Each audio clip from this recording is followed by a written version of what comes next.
Today has been an absolutely incredible day, as you can probably see from my smile.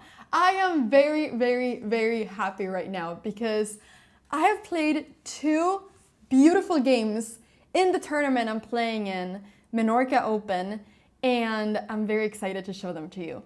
So the round this morning, I was playing against Jaime Sanchez Rodriguez from Spain, rated 1969, and he had done some good results in this tournament. He was gaining rating. And we were playing in the most beautiful place. We were playing in Palacio Salor, which is a beautiful palace here in Menorca. And it's literally one of the most stunning places I've ever played a chess tournament in. Like, I'm gonna insert a clip of how it looked like because it was just incredible. Like, I wanna play every chess game in a place like that. And the game itself was also very nice. So I'm gonna show it to you. I had the white pieces and I was expecting him to play the stone wall, but he decided to play something else, the old Indian defense.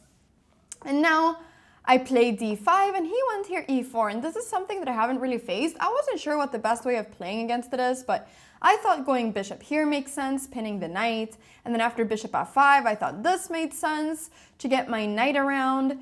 And now I went knight e2, he went h6, and I decided to take here because my plan was to go knight g3 and to at some point go queen d4. In this position though, I could go queen c2. I was kind of battling between those 2 moves, but I wasn't really sure how this was, if after something like castles, I should take here or not. I wasn't really sure because my pawn on b2 is hanging. So I decided to go for my initial idea, which was to get this queen up to d4.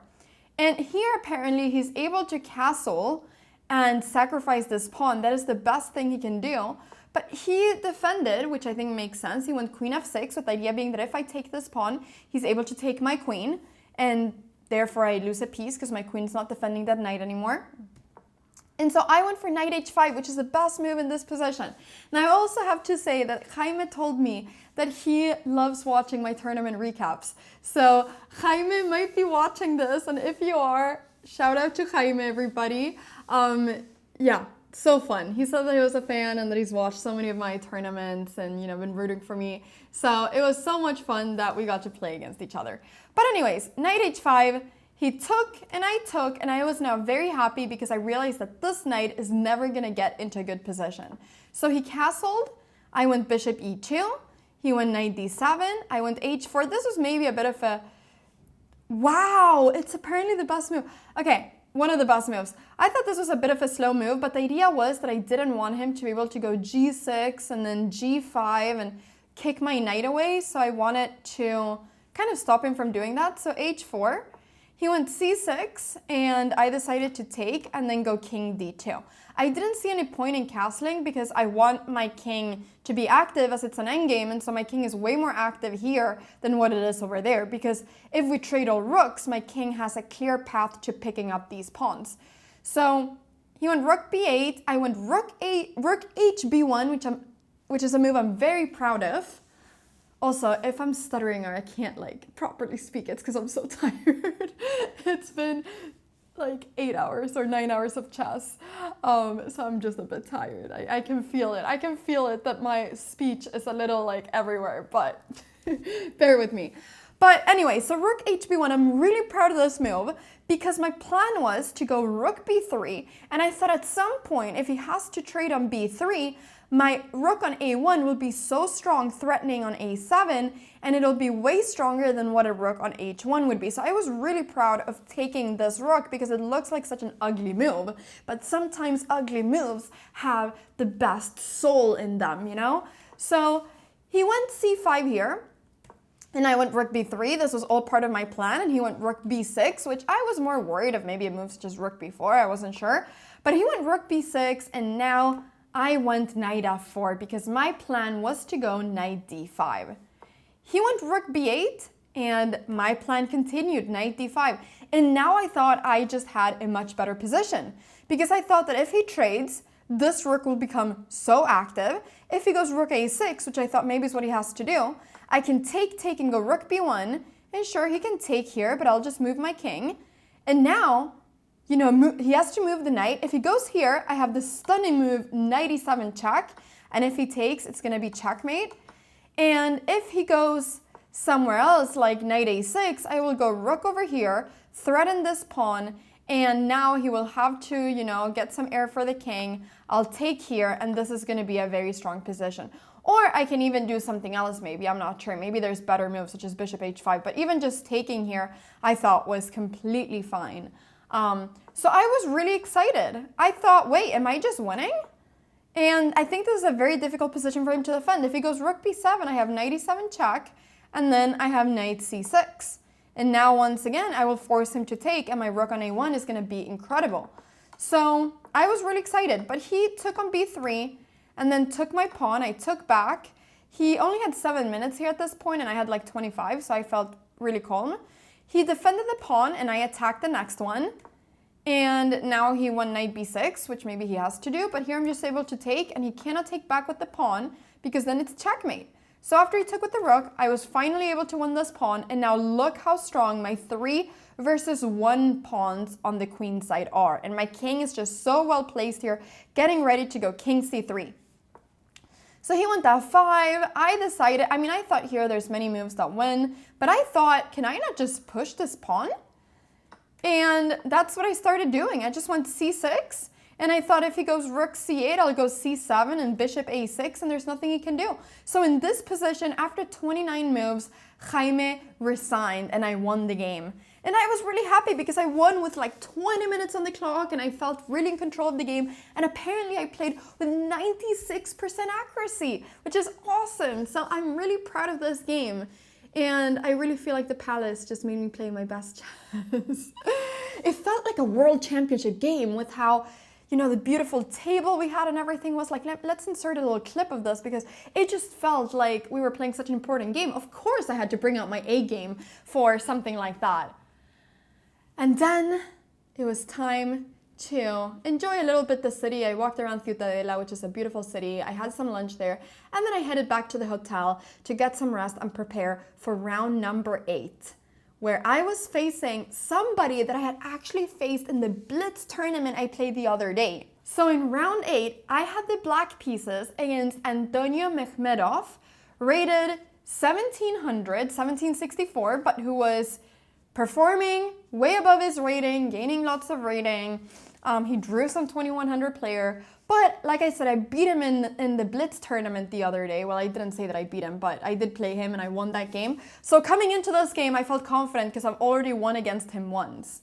However, a classical game and a Blitz game are two very different things. So I had to play well.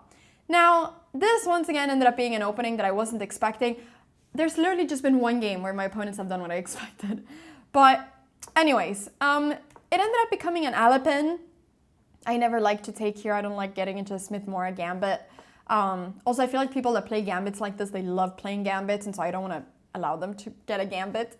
So this became an Alapin where he delayed taking on d4, once again in a gambit style. And here I went knight b6, bishop b3, and here I knew that I'd looked at this position a few days ago for another round, but I couldn't remember if I'm supposed to go d5 or d6. Actually, both moves work. I ended up going d6. He took, I took, castles, and here I forgot that I was supposed to go bishop e6. So this is apparently the move I'm supposed to do. I just thought, why not go bishop f5? This looks great. Like, I'm stopping this bishop from getting to this diagonal, which sometimes it becomes very annoying here. I am stopping a knight from getting over here. I thought that this move was great, but apparently it's not that great. But anyway, so he took, I went e6, and now I was quite happy. He went knight c3, and here I went rook d8. I spent quite like 20 minutes here because I wasn't so happy about the fact that if I go bishop e7, I thought that maybe he can just push. And sure, this may be just, you know, equal and it's fine, but I just thought that this would be such a difficult position for me to win because he doesn't have a single weakness. So I thought that, like, if I'm trying to win this game, practically I should play against this pawn and not allow him to trade everything off. So I went rook d8. I also wanted to make long castles work, but I couldn't make it work. I don't think it was a good move. So I went rook d8, he went knight b5, and here I made a mistake. Queen b8, I'm apparently supposed to go queen d7, and after bishop f4, go bishop e7, and allow him to do this check, but I thought that was terrifying. Like, what do you mean I'm not going to be able to castle? But apparently it is fine to not castle here, but I didn't know. I hope you're learning lessons, by the way, with all these games. I hope that if you play the same stuff as I do, you're like, oh wow, I really learned something. Anyways, I went queen b8 to prevent the bishop from going here, and now I went a6. He had to move the knight back, and now finally I went bishop e7, and I kind of breathed out because I just thought, okay, my pieces are out, I'm not gonna get destroyed in the opening, I'm gonna castle and everything is gonna be safe, and I'm still playing against this weakness. So he went queen e2, it was time for me to castle, and he went rook d1. And this was, I think, the moment where I should have spent a little bit more time into thinking what the best plan is, because here I missed knight a5, which I actually think is a pretty easy move for me to find. I should have seen it. I was so focused on preventing him from going d5 that I was just thinking about placing my knight in a square where it would stop it. But this is also preventing this move because I would be able to take on b3 and then I'm able to take here. So this would also be very good. And the idea is that I'm trading off this bishop and I'm not really sure exactly where this bishop should go. Like if the bishop goes here, well, great, then takes, and then I can maybe even go back and put more pressure onto this, and now it becomes way harder for him to push d5. So yeah, but I didn't see it. I went knight b4, he went rook c1, I went h6 just so that I would never be in a back rank, situation, and then he went knight e5. And I was thinking here a bit of going bishop d6. I actually think the reason I didn't do it was because I was worried about a3, and I didn't want for him to be able to take here and me staying with the pawn. Like I was really focused on winning this pawn this game. So instead I went knight d5 immediately. He went knight c4. I took, which I thought was fine, and here apparently I made a mistake. So I'm supposed to take here, and then because then he has to take with the f pawn, because if he takes with the queen, I win after bishop g5. So he's supposed to take with the pawn, and apparently here I can just go for something like bishop g5, and this is just very good for me. And yeah, I was considering this, but I just ended up not doing it because I didn't like the idea that maybe he can push his pawn to e4, and I didn't know. I didn't evaluate this, or I didn't know how to evaluate it. So instead I went for knight f4, and I was of course hoping for him to take, but I think I kind of underestimated this move queen f3, because now my knight is not so well placed, they cannot really go back, and it's a bit of an awkward piece. So I defended my knight, and he went h3, and I went b5. Also here he was quite low on time, like at this point he only had 4 minutes left and I had 23. So I finally thought, okay, this is how my opponents typically feel when they're playing against me, because I am always the person with 4 minutes and my opponent's 23. So I was feeling really confident. I was like, wow, I have so much time. Soon he's gonna get into time trouble. I was really chilling. And you should never chill. You should never chill when you're playing chess, because things were about to get crazy. Like this looks like a completely fine position. What you're about to see is a roller coaster of things going on, and it's just the beginning now. So I thought this was chill, but oh no, I didn't know what was about to come. So I went queen a8 here, which is apparently a brilliant move. But I spent like 15 minutes on finding this move. And I'm really proud that I found it, because I don't think it's an obvious move at all, but it's apparently the best move and it's a brilliant. So I'm really proud of this. Like what? I think that this is really beautiful. The reason it's a brilliant is because of course I'm blundering my knight, but here I would just be able to take and take back, so I'm not really losing it. But my idea with this was just to take control of the light squares. I just felt like my queen was doing nothing on b8. His queen was way stronger, and I really wanted a trade of queens. And I thought that if takes, I'd calculated that after d5 there's b4, and after takes there's this. And here I realized that if something like this, I can take on b2, and then I'm threatening both the rook and to queen. So I was calculating all of this, and I thought that this was fine. And that's what I was expecting to happen. But instead, with a minute 49 left, he went for this move d5, and now I had to find some precise moves. So apparently here I should go knight g6, But I didn't like the idea of me losing a pawn, to be fair. So rook takes f7, g takes f3. I've lost the pawn, but of course, you know, his pawns are doubled and not so good, so I have a lot of compensation for it. But I didn't do it because I'm a bit materialistic. I don't like losing pawns in chess. So I went g5 to defend, but now things were about to get crazy because he found this really good move, g3. And now I had to find b4 because I have to trade this off. I cannot really go knight g6 because then it's going to become crazy. So b4, and yeah, I was also here looking at this, but I didn't do it because after queen h5, king g7, I just thought this looked crazy. I actually thought that my bishop was going to get trapped, but there's this crazy tactic here where I'm trapping his queen. But yeah, this is all really crazy. But anyways, I ended up going b4, takes, takes, takes, and now I went bishop b4. And the reason I did this was because I just thought that my bishop had to go to e7 and that I had to defend this pawn. I didn't like the idea of taking here and opening up for my king, even though maybe it's what I have to do. But I went bishop here. He went rook there. And now after bishop e7, I actually saw what ended up happening in the game. And I'm really happy about this because we both had like a minute left here. You know, we were in time trouble. This is a completely crazy position. My king is fully open. But I saw that there were a lot of tactics where if he tries to go for this pawn, his pieces might get a bit uncoordinated. So he took, I took, and he went queen h5, which apparently is a blunder, but it was the move I thought he was going to do. It's for me the most natural move for him to do in this position because he's instantly going for my pawn. But now I have this beautiful move, rook takes d5, where the point is that he cannot take on g5 because it will be pinned. But he only had 39 seconds left here, and he went bishop takes g5, which loses on the spot due to bishop g6.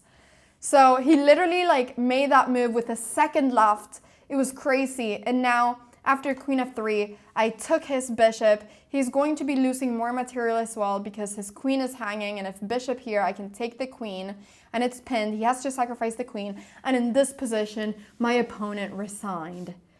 And so today, the crazy thing happened, which was that I won both games. I won 2 games in a row. So it was an awesome day. And I'm now on 4 out of 8 points.